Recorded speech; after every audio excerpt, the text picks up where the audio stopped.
अगर दाल चढ़ाकर जाएगा, चने की दाल को मंदिर के पीछे बैठकर ओम नमः शिवाय बोलकर जो नारायण को समर्पित करेगा, उसके मनवांचित फल को मैं 3 महीने में पूरा कर दूंगा। उसके मन की कामना को मैं 3 माह में पूर्ण कर दूंगा। आज भी नियम है, चने की दाल को लेकर जाते, मंदिर के पीछे बैठकर चने की दाल को लेकर ओम नमः शिवाय का जाप करते हैं। 7 बार ओम नमः शिवाय बोलकर चने की दाल वापस घूमकर भगवान विष्णु को समर्पित करी जाती है, तो 3 महीने में मनोकामना पूरी हो जाती है। उस चने की दाल का इतना प्रमाण है,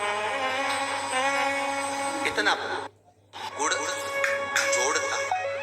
जितने समय अतिथि हमारे घर में रहे, मेहमान हमारे घर में रहे, जिसको हमने आरती के समय पर गुड़ दिया है, जिसको हमने गुड़ दिया है, वो पाकर आनंद के साथ में। अच्छा, तभी तुमने सुना जो जिसके यहाँ पर गणेश जी नहीं होते, शादी ब्याह में अगर गणेश जी नहीं मिलते तो क्या करते हैं, वो गुड़ का जो ढेला होता है ना, उसी को आधा तोड़कर गणेश जी बना के रख देते हैं और उसी आधे गुड़ के ढेले का भोग लगा देते हैं। भगवान को रिझाने का तरीका देखते। अब कई लोग कहते हैं ये गुड़ से क्या होता है, ये मूंग से क्या होता है, ये धने से क्या होता है, चावल से क्या होता है, बेलपत्र से क्या होता है। अरे भाई, समर्पित करोगे, आओगे तो जानोगे। सावन के सोमवार के दिन जिस लड़का और लड़की का विवाह नहीं हो रहा, बहुत हताश हो गए, परेशान हो गए, विवाह संबंध जमी नहीं रहा, किसी भी बुधवार के दिन तांबे के कलश में चने की दाल को भर लीजिए, किसी भी बुधवार, और तांबे के कलश में चने की दाल को भर लो। उसमें 2 गोल सुपारी रख लो, पूजन वाली सुपारी रख कर 2 सिक्के उसमें रख लो, पीले कपड़े से मुख बांध दो, उसका पूजन करो बुधवार के दिन भी, और गुरुवार के दिन उसका पूजन स्नान करने के बाद करना। पर घर में किसी से बात मत करना, मुख से शब्द मत बोलो, मुख झूठा मत करना। पूजन करने के बाद उल्टे हाथ पर कलश को रखकर सीधे हाथ से ढककर कोई ब्राह्मण के घर में जाकर साथ में किसी को ले जाओ, बिना बोले, बिना बात करे, बिना कहे, साथ जाकर ब्राह्मण का दरवाजा बजा दे, बात कर ले और में गया वो, पर तुम्हें नहीं बोलना। और वो कलश ब्राह्मण के अपनी कामना कर कर वो कलश का दान दे दिया जाए। महाराज, ज्यादा से ज्यादा 4 महीना 3 महीने के अंदर विवाह संबंध पक्का हो जाता है। विवाह चने की दाल का दान कुछ सहज नहीं है। रहा है कि मैं दुखों से पीछा छूट ही नहीं रहा, तब उस जगह पर बेलपत्री के मध्य भाग में पीला चंदन, ये जो पत्ती है और ये 2 पत्ती हैं, ये बड़ी पत्ती और ये बीच की जो 2 पत्ती हैं, इसके बीच में जो डंडी का भाग रहता है, जो बीच में डंडी का जो भाग है, बड़ी पत्ती और ये 2 छोटी पत्ती के मध्य में जो डंडी का भाग है, उस डंडी के भाग में पीला चंदन और एक छत्तीला शंकर भगवान को प्रदोष के दिन आप अगर प्रदोष काल में समर्पित कर रहे हैं, तो ये निश्चित है कि धीरे धीरे कर कर वो दुख समाप्त होगा, वो दुख कटेगा ही। विश्वनाथ को कुछ नहीं चाहिए, मेरे शंकर को चाहिए क्या? अगर आपके जीवन में ऐसा लगे कि बहुत बड़ी बीमारी आ गई और आपके घर का व्यक्ति वेंटिलेटर पर पड़ा हुआ है, तो शमी के वृक्ष के फूल ले आओ 7, और शमी के वृक्ष के 7 फूल लाकर एक एक फूल शंकर भगवान को श्री शिवाय नमस्तुभ्यम कहकर उस व्यक्ति के लिए जो पड़ा हुआ है, अंतिम सांसें गिन रहा है, जिसको अटैक आ गया, अंतिम सांसों में जो गिन रहा है, उसके नाम से भगवान शंकर पर चढ़ाना प्रारंभ कर दो। मात्र 7 पुष्प, उस शमी के वृक्ष के 7 पुष्प आप शिव को समर्पित करिए, उसका नाम और गोत्र बोलकर, और भगवान शंकर का मूल मंत्र श्री शिवाय, जम के बोलिए श्री शिवाय नमस्तुभ्यम बोलकर एक एक शमी का फूल शंकर पर चढ़ाना प्रारंभ कर दो। फिर आगे वो विश्वनाथ की मर्जी है, वो प्राण कैसे लेकर वापस आता है, उस काल से छुड़ाकर महाकाल कैसे लाता है, ये वो जाने। आपका फर्ज केवल आप अदा करिए। ये 3 समय एक ऐसा समय है, मान लो सुबह यदि आपको समय ना मिले भगवान शंकर का गुणगान करने के लिए, मान लो दोपहर का समय ना मिले शंकर भगवान का गुणगान करने के लिए, तो शिव पुराण कहती है जब सूर्य डूब रहा हो, प्रदोष काल का जब समय हो, तब उस शंकर का गुणगान करो, तो सारी जिंदगी तुम्हें किसी के आगे हाथ नहीं फैलाना पड़ेगा। भगवान भोलेनाथ स्वयं तुम्हें उतना प्रबल वैभवपति बना।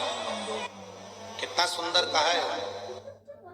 रोज काम तो कर लेते, मुझे अच्छे से आता, तो अपने बॉस तुम्हें उतना प्रबल वैभवपति बना।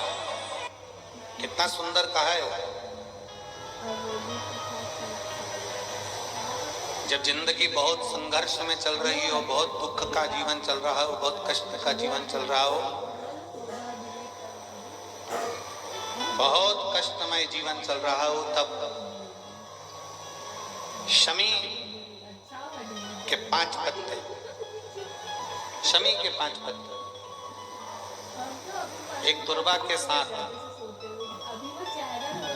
एक अक्षत चावल का एक दाना, वो भी हल्दी में भिंगोया हुआ हो या केसर में भिंगोया हुआ। शमी पत्र 5, एक दुर्वा, एक चावल का दाना, जो दिल से हृदय से बेलपत्री के वृक्ष के नीचे पार्थिव लिंग का निर्माण कर कर मट्टी का शिवलिंग बनाकर प्रदोष काल में, मतलब शाम के समय पर शिवलिंग बनाकर उस पे जल चढ़ाकर, जो ये 5 शमी का पत्र, एक दुर्वा और एक चावल का दाना, अपनी कामना कर कर, जो दुख चल रहा है बाबा से विनय कर कर एक एक पत्ता जब समर्पित कर दे, फिर एक दुर्वा समर्पित कर दे, फिर एक चावल का दाना समर्पित कर दे और बाबा का वहीं पर पुनः विसर्जन कर दे, 3 महीना तो जाने दो, 15 दिन के अंदर वो दुख कटता जरूर है। चाहे कोई भी दुख, किसी भी तरह का दुख क्यों।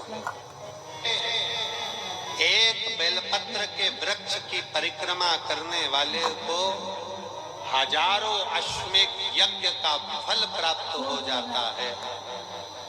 हजारों अश्वमेध यज्ञ का फल प्राप्त हो जाता है। उसी तरह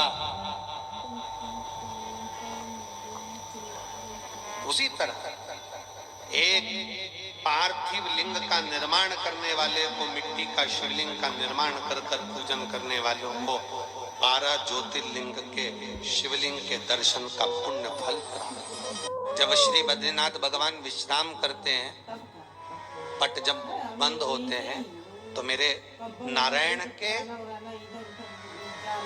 हृदय से बाहर जो लक्ष्मी जी का मंदिर है, वहां से लक्ष्मी जी को लाकर हृदय से लगाया जाता है और भगवान को एक कम्मल पूरा घी में उसको लपेट कर, पूरे घृत में उसको लगाकर, गौ माता के घृत में उसको लगाकर नारायण को भगवान शिव का स्मरण कर कर लपेटा जाता है।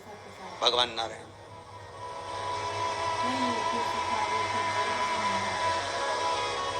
बद्रीनाथ बाबा के मंदिर में दिया घी से भर दिया जाता है, ताले लगा दिए जाते हैं, सब नीचे आ जाते हैं। जब अक्षय तृतीया के समय पर पट खोलते हैं, बाबा का कम्मल घृत से जुड़ा हुआ वैसा की वैसे घृत भरा हुआ, घृत में स्थिरता है, घर में घृत के अंदर लक्ष्मी का भाव आ जाता है।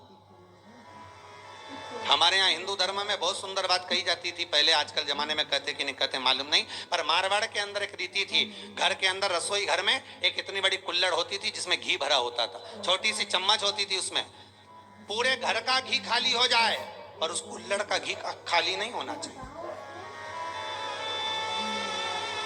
नानी भाई का मायरा सुना है आप लोगों ने?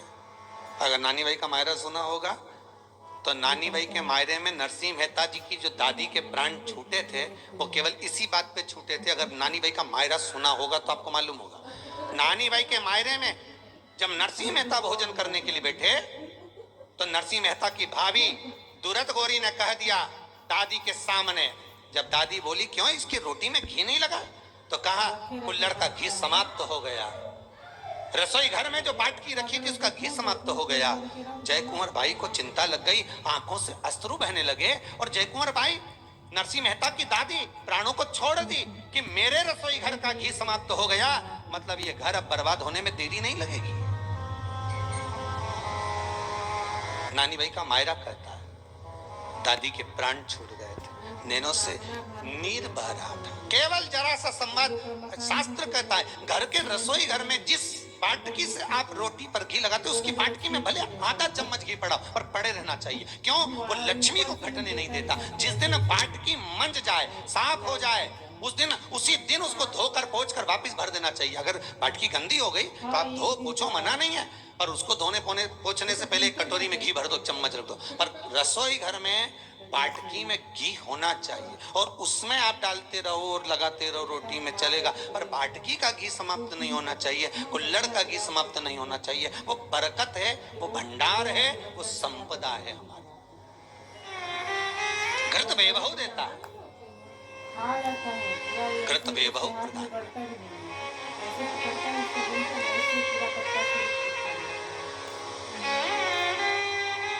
घृत वैभवता देता है। कितना सुंदर कहा है।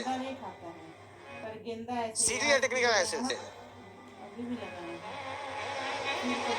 शंकर भगवान के शिवलिंग पर घृत चढ़ाने के बाद आपने दही चढ़ाया शिव जी को, ठीक है, आपने दूध चढ़ाया, जल चढ़ाया, दही चढ़ाया, शहद चढ़ाया, शक्कर चढ़ाई, मिष्ठान चढ़ाया, जो भी आप शिव जी को चढ़ा रहे हो उसमें से केवल एक पदार्थ, एक वस्तु, घी शंकर के शिवलिंग पर चढ़ाने के बाद में उसी शिवलिंग का घृत, जहां शिवलिंग रखा हुआ है, शिवलिंग जहां रखा रहता है उस कटी पर उस घृत से हस्त फेर देना चाहिए अपनी मनोकामना कर कर। जो अभिषेक आपने किया है वो अभिषेक का फल भगवान भोलेनाथ कुछ ही दिन में प्रदान कर देते हैं। मात्र उंगली फेर देने पर, घृत पात्र की उंगली, घृत का जो आप अभिषेक कर रहे हो, जल चढ़ा रहे हो, दूध चढ़ा रहे हो, आप पंचामृत सामग्री समर्पित कर रहे हो, आप दुनिया की सारी वस्तु भगवान को दे रहे हो, तो घी चढ़ाते समय जब घी चढ़ जाए, शंकर के शिवलिंग पर घी चढ़ गया, उसकी एक उंगली लेकर शिव मंदिर में जहां शंकर जी पिंडी पर बैठे हैं उस जलाधारी पर जो शिवलिंग रखा हुआ है उसके चारों तरफ उस घृत को लगा देना चाहिए अपनी कामना कर कर। महाराज शिव उसको स्वीकार करता है। क्यों? शंकर और पार्वती के मिलन स्थल, माता पार्वती की गोद में भगवान शंकर का जो शिवलिंग स्वरूप विराजमान है, हस्त कमल के अंतर्गत जो भगवान विराजमान है, उसका फल चोगना मिल जाए।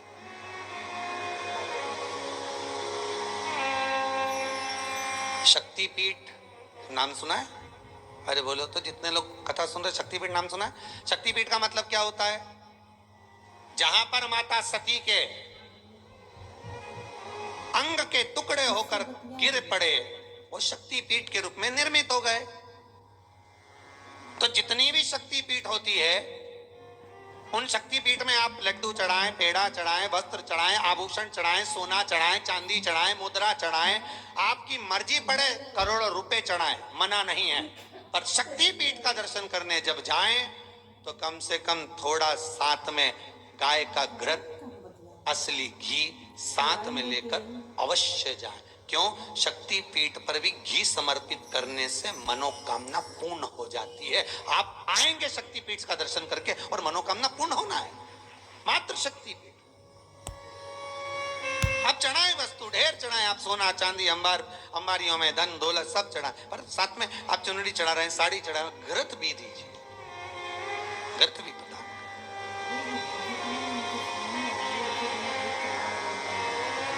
घृत का दान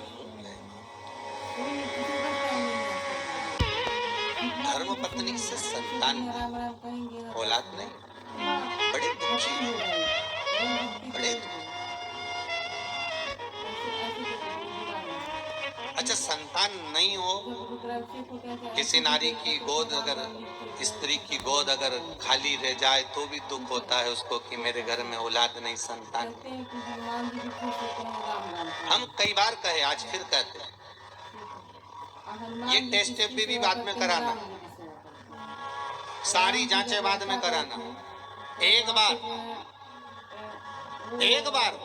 शंकर का भजन कर देखो, सब जगह से अगर हार जाओ और सारे रिपोर्ट आपकी आपने सब दूर दिखा ली, तो एक बार शंकर पर भरोसा कर तुम रुका जी का नाम लेकर सफेद आंकड़े की जड़ को शिवजी पे से रजस्वला धर्म के 7वें दिन 21 बार घुमा लो। नाम गोत्र बोलकर कमर में लाल धागे में बांध लो। पीपल के पत्ते शिवजी को चढ़ाओ, उठा कर लाओ। उस एक पत्ते को रात्रि को गाय के दूध में उकालो और उस दूध को दोनों पति पत्नी पियो। साथ रहिए, समय आएगा, बाबा चाहेगा तो 3 या 4 महीने में गर्भ ढेर ही जाएगा। सारे डॉक्टर को दिखा लिया अपनी जगह, टेस्ट भी करवा लिया अपनी जगह, पर एक बार प्रयोग, और वो विश्वास रखकर करना पड़ेगा। शंकर पर जो भी कार्य कर रहे हो आप, जो उपाय कर रहे हो आप, शिव का स्मरण कर, भगवान पर अगर विश्वास रखोगे, भरोसो दृढ़ इन चरणन करो, श्री वल्लभ नक्षत्र छटा बिन सब जग माही अंधेरो। अगर भरोसा है तो शंकर है, और भरोसा नहीं तो शिव कहां से। विश्वास लेकर अगर आए हो तो काम तो होगा। ये लोग काशी से आए हुए हैं, विश्वास लेकर ही तो आए होंगे कि हम जाएंगे शंकर की कथा में तो बाबा कृपा जरूर करेगा।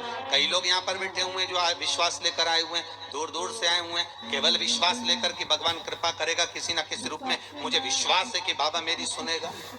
और फिर कहता हूँ, कथा में अगर आपने मन लगा लिया, भले टीवी चैनल के माध्यम से श्रवण कर रहे हो, भले मोबाइल के माध्यम से श्रवण कर रहे हो, भले पंडाल में सुन रहे हो, बाबा से अगर दिल से आपने अगर कह दिया तो 3 महीना बहुत होता है सब कामना पूरी होने के लिए। मेरा बाबा आपको कुछ ना कुछ दे ही देता है, बस आपकी रुचि के अनुसार सुख प्रदान कर ही देता। आप उस पर विश्वास, भरोसा,